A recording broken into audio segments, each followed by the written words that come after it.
Here at home, authorities are getting tough on all forms of harassment, in particular online bullying. Law Minister K Shanmugam says a review of legal provisions to address the issue could take place early next year. On account of the feedback received, he says he's considering a standalone harassment bill rather than making changes to the current legislation.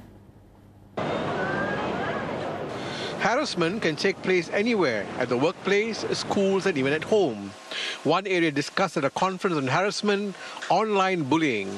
According to a 2012 survey by Microsoft, Singapore had the second highest rate of online bullying of youths aged 8 to 17, just behind China. Singaporeans too had strong views about online harassment during a recent survey by Reach of nearly 1,000 Singaporeans.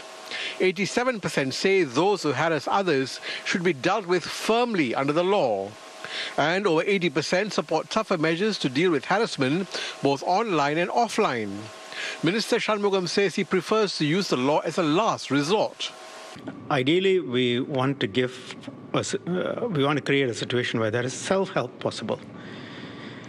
If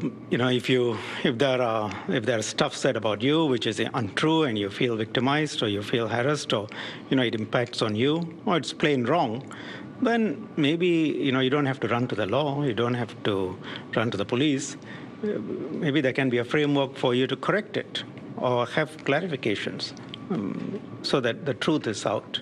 For schools and for children, you wouldn't be applying heavy criminal penalties generally. It is a question of education, teaching them respect for each other, sort of basically common courtesy and common space. Speakers at the conference had many examples of harassment to share with the participants, and these cases were those that had personally dealt with the victims. For example, the Association of Women for Action and Research Aware says up to October this year, the number of harassment cases it has heard about have been more compared to the whole of last year.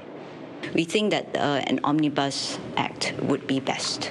And then it also, if you do piecemeal, there will always be some gaps that people will fall through, right? And we may not be able to comprehensively protect everyone. Minister Shanmugam also stressed that Singapore cannot tolerate unsavory conduct which creates an intimidating, hostile or abusive work environment.